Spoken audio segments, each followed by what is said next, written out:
Imagine stepping onto your own private jet, ready for an important trip, only to have the pilot look you up and down and tell you that you don't belong there. Imagine handing over your documents, proving that you are the rightful owner, only for him to hesitate, question and doubt that someone like you could possibly own something so luxurious. Now put yourself in that moment. How would you react? Would you walk away quietly, avoiding confrontation? Or would you stand your ground and demand the respect you deserve? This isn't just a story about wealth. It's about something far deeper. The assumptions people make, based on how someone looks, the quiet prejudice that lingers just beneath the surface, and what happens when power and privilege collide with someone who refuses to back down. Today, we're going to walk through a real-life moment that left one arrogant pilot jobless and one remarkable woman stronger than ever. But before we dive into what happened, I want to hear from you. If you were in this situation, what would you do? Would you challenge the pilot immediately? Would you demand to speak to someone in charge? Or would you let it go, knowing that success speaks louder than words? Let me know in the comments below. I'm curious to see what you think, and if you believe that everyone deserves respect, regardless of where they come from or what they look like, hit that like button, share this video, and make sure you're subscribed. Now let's get into it. The executive terminal at Logan Private Airfield in Boston was a world of quiet luxury. The air was thick with the scent of freshly brewed espresso and polished mahogany.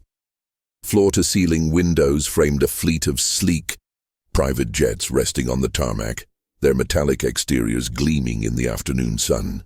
A steady rhythm of hushed conversations filled the space, corporate executives murmuring over last-minute deals, well-dressed socialites adjusting designer sunglasses, and flight crews moving with a practiced efficiency that spoke of wealth and exclusivity.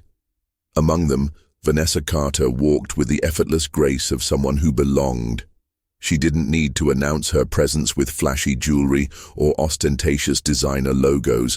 Her presence alone commanded respect.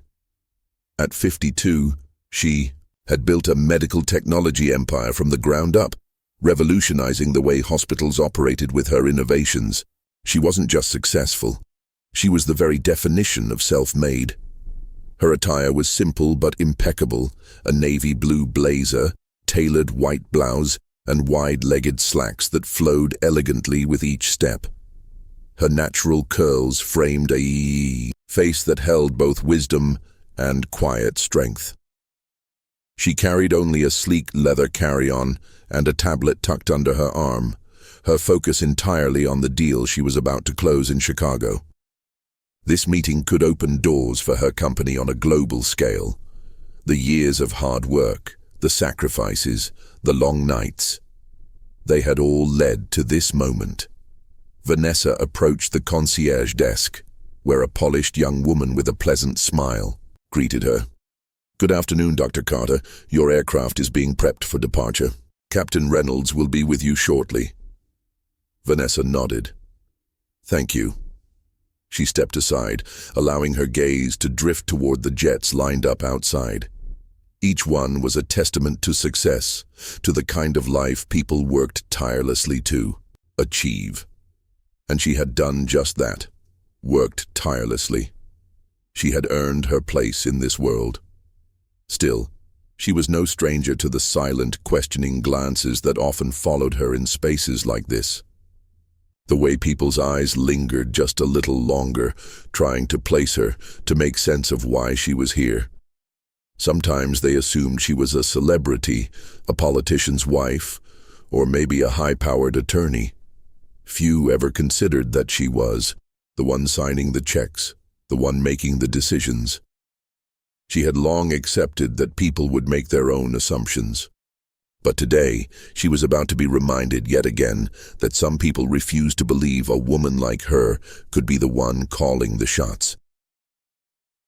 From across the terminal, a man in a crisp pilot's uniform approached. His shoulders were squared, his stride confident. As he neared, his eyes flickered with something unreadable. Vanessa recognized that look. She had seen it before, and she already knew exactly how this was going to go. Captain David Reynolds had been flying private jets for over 20 years. He had seen all kinds of clients, tech billionaires, oil tycoons, Hollywood celebrities, and even the occasional royal. But as he approached the waiting passenger, something in his expression shifted. It was subtle, a tightening of his jaw, a flicker of hesitation in his eyes. But Vanessa Carter caught it immediately. She was used to this. "Captain Reynolds," she said, extending a hand. Her voice was even, her expression unreadable. The pilot's handshake was brief, perfunctory. He barely looked at her before scanning the terminal, his eyes flitting over the other passengers as if expecting someone else to step forward. "Good afternoon," he said, his tone polite but distant. "I'm here to brief the client on our flight to Chicago." Vanessa let a beat of silence stretch between them. Then, with a slight tilt of her head, she responded, "You're looking at her." Reynolds blinked. For just a moment, the carefully practiced professionalism in his face faltered.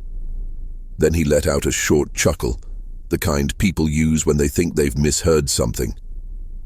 "You're the—" He caught himself, forcing a neutral expression. "Right, Dr. Carter." His gaze flickered over her again, taking in her pressed blazer, her simple but elegant jewelry, the way she held herself with quiet confidence. Vanessa could almost hear the thoughts running through his head. She wasn't what he had expected. "Well," Reynolds said, clearing his throat, "I just wanted to confirm a few details before we proceed." Vanessa nodded. "Go ahead." He hesitated, glancing at the concierge as if seeking silent confirmation. "You are the owner of the aircraft?" The way he said it, the slight pause, the unspoken doubt, made her lips press into a thin line. "Yes," she answered simply. He nodded slowly. "I see." But his expression didn't suggest he did. Vanessa remained calm, but she had seen this before. The hesitation before the handshake, the quick glance toward someone else to verify what had already been said, the casual but deliberate way certain words were chosen. She had spent her entire career navigating these unspoken barriers, the quiet disbelief of men like Reynolds who thought power, success, and ownership belonged to a certain kind of person. Reynolds shifted on his feet, still grasping for something that made sense to him. "Well, I must say, it's not every day we see a unique client such as yourself." Vanessa raised an eyebrow. "A unique client?" Reynolds exhaled sharply, clearly sensing he had stepped into dangerous territory. "I just meant it's uncommon. Most of our private jet owners come from a particular background." He trailed off, but they both knew exactly what he was saying. Vanessa studied him for a moment, then folded her arms. "Tell me, Captain, what background would that be?" Reynolds shifted uncomfortably. "Oh, I didn't mean anything by it. Just that in my experience, private jet owners tend to be in certain industries, finance, oil, technology." Vanessa let the silence stretch long enough for the weight of his words to settle. "My company develops medical technology," she said finally. "I've spent years designing and manufacturing the systems hospitals use to save lives every day. I built it from the ground up, which is how I was able to purchase this jet. Does that meet your expectations, Captain?" Reynolds' mouth pressed into a thin line. He nodded once. "Of course, Dr. Carter." But the tension in his posture remained. Vanessa took a slow breath, steadying herself. This wasn't the first time she had been in this position, and it wouldn't be the last. She had long since learned to pick her battles, to decide which moments were worth pushing back and which were better left ignored.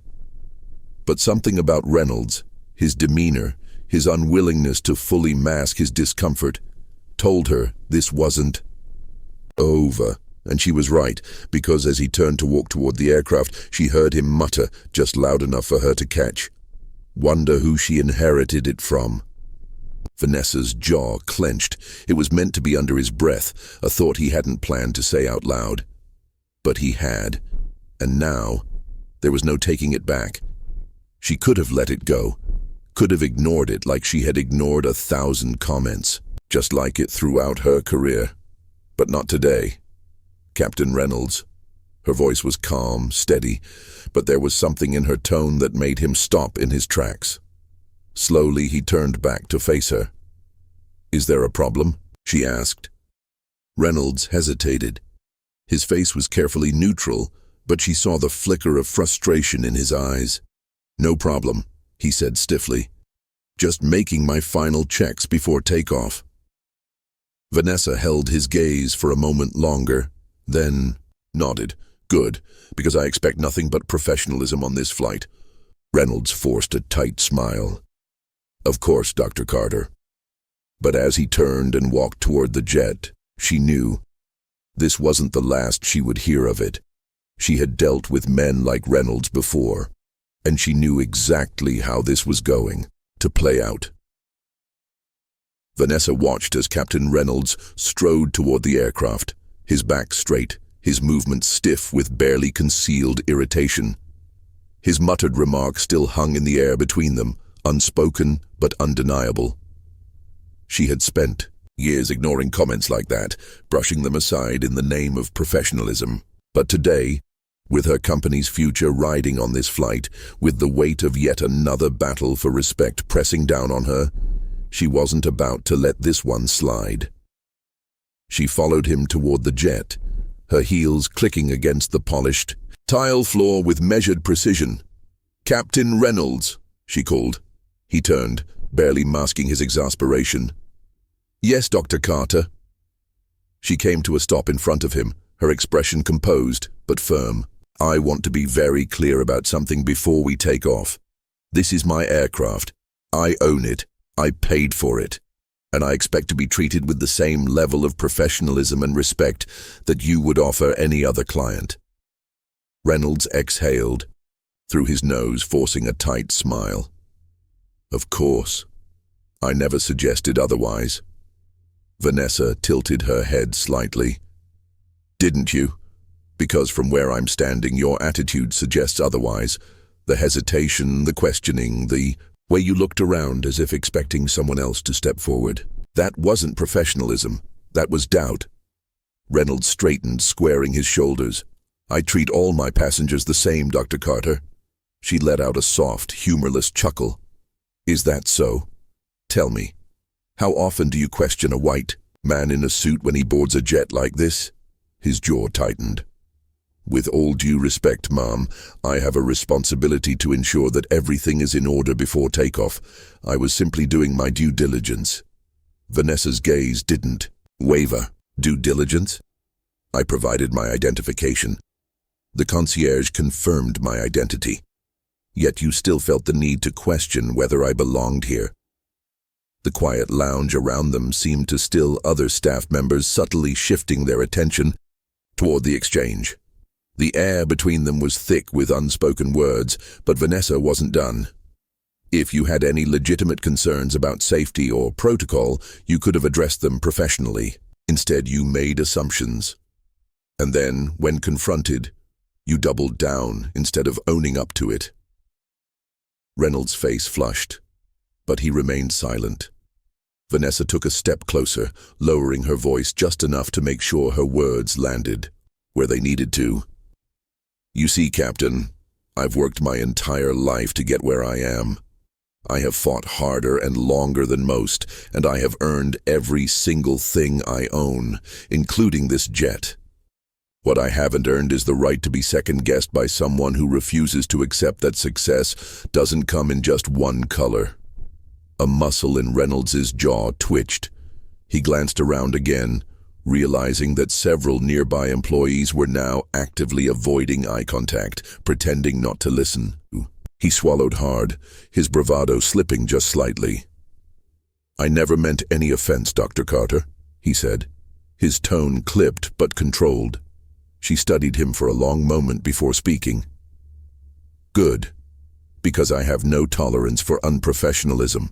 So let me make this simple for you.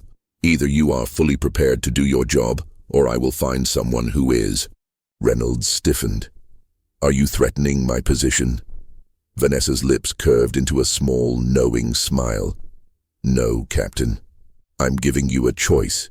You can decide, right here and now, whether you want to remain the pilot of this flight. Because if there's even a hint of hesitation, if there's even one moment where you feel you can't perform your duties with the professionalism expected of you, I will make a call and have you replaced before we ever leave this terminal. The silence stretched between them. For the first time, Vanessa saw something flicker in Reynolds' eyes, something beyond his irritation and pride. A realization. A quiet understanding that he had miscalculated, that she wasn't just another passenger he could subtly undermine and dismiss. After a long pause, he nodded. Understood. Vanessa held his gaze a moment longer, then nodded in return. Good. She turned, walking past him toward the aircraft, but just before stepping inside, she stopped. Without looking back, she added, And Captain, consider this a learning opportunity. She boarded the jet, settling into her seat with a steadying breath. The reality was, Reynolds wasn't the first person to doubt her, and he wouldn't be the last. But what he had failed to realize was that she had been fighting this fight long before he ever stepped into that uniform, and she always won. As the crew finished their preparations, Vanessa glanced down at her phone. A new email had come in from Michael Langley, CEO of the private aviation company that owned this charter service. She tapped the screen, skimming the words. Dr. Carter, we have been informed of an issue regarding your interaction with Captain Reynolds prior to departure.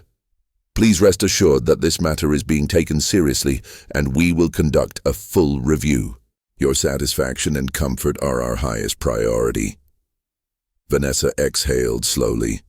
The wheels of accountability were already in motion. Good. As the engines hummed steadily and the jet taxied toward the runway, Vanessa Carter leaned back in her seat, her hands resting lightly on her lap. From the outside, she looked composed, unbothered. But inside, her mind was still turning over the events of the last half hour. She had dealt with men like Captain Reynolds before, people who, despite all the evidence in front of them, refused to believe that someone like her could own, build, or control something of great value. They didn't say it outright, but it was always there. In the way they hesitated before shaking her hand, the way their tone subtly shifted, the way they second-guessed her presence in spaces that should have been indisputable. But today, Reynolds had made a mistake. A big one. Vanessa tapped open her email again, rereading the message from Michael Langley, CEO of the aviation company. His words were professional, carefully measured, but she knew what they really meant.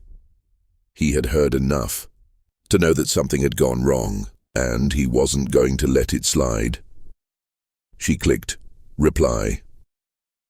Michael, I appreciate your quick response regarding this matter. I have no issue with the quality of your company's aircraft or service, but I do have serious concerns about the professionalism of one of your pilots. Captain Reynolds displayed an unacceptable level of bias and disrespect before this flight, casting doubt on my ownership and making inappropriate comments about how I could have acquired my aircraft. I want to be clear. I do not tolerate this type of behavior in any capacity. I expect your team to address it accordingly. She read it once, then twice, ensuring there was no emotion in her words, just facts. Then she pressed send. The flight attendant, a young man with a polite but slightly nervous demeanor, approached. Dr. Carter, can I get you anything? Water? Coffee? Vanessa looked up and offered him a small smile. Just water, please. Thank you. He nodded and stepped away. As she turned back to her screen, she noticed movement near the cockpit door. Captain Reynolds stood there, his expression taut, his hands clasped behind his back. He hesitated for just a moment before approaching. Vanessa waited, watching him. "Dr. Carter," he began, clearing his throat. His voice was tight, the confidence from earlier noticeably absent. "I just wanted to apologize if there was any misunderstanding earlier." Vanessa tilted her head slightly. "A misunderstanding?" Reynolds shifted uncomfortably. "Yes. If I came across as unprofessional, that was never my intention. I was simply doing my job." Vanessa exhaled slowly, setting her tablet aside. "Tell me something, Captain. When was the last time you questioned a passenger about whether they owned their aircraft?" His lips pressed into a thin line. I don't make a habit of questioning clients." She arched an eyebrow. "No, because that certainly wasn't the impression I got." Silence stretched between them. The flight attendant returned with Vanessa's water, setting it down on the small table beside her before quickly stepping away, sensing the tension in the air. Reynolds inhaled sharply. "Again, I apologize. I'd like to move past this and ensure your flight experience is as smooth as possible." Vanessa studied him, her fingers lightly tracing the rim of her glass. She could see it now, the regret, the realization that he had stepped too far over a line he hadn't even realized existed until it was too late. "Captain," she said, "finally, I have spent my entire life moving past things like this. I have ignored comments, overlooked slights, and let people assume whatever they wanted about me without correction. But let me be very clear. That time is over. I don't have to explain myself to you, and I certainly don't have to accept an apology that only exists because you realized you misjudged the wrong person." Reynolds swallowed hard. I've already contacted your employer," Vanessa continued, her voice measured but firm. "They are aware of this incident, and I trust they will handle it accordingly. If they don't, I have no problem taking my business elsewhere, and believe me, I won't be quiet about it." A flicker of panic crossed Reynolds's face. "That's not necessary." "It is," Vanessa interrupted smoothly. "Because when people like you get to walk away from these moments without consequence, it ensures they'll happen again to someone else." The weight of her words settled heavily between them. Reynolds hesitated, as if searching for something else to say, but the fight had left him. He nodded stiffly, then turned and walked back toward the cockpit. Vanessa let out a slow breath, rolling her shoulders back. She had no doubt that this wasn't the last time Reynolds would encounter someone like her, someone he didn't expect, someone who defied the neat little categories he had built in his mind. But the next time, he would think twice before making the same mistake. Her phone vibrated. A new email. She opened it. "Dr. Carter, thank you for bringing this to our attention. We take these matters seriously and will be conducting a formal review. Please know that we value your business and will follow up shortly with any actions taken." Vanessa smirked slightly. Justice, when pursued properly, had a way of moving quickly. She picked up her water, took a slow sip, and turned to gaze out the window as the jet climbed higher into the sky.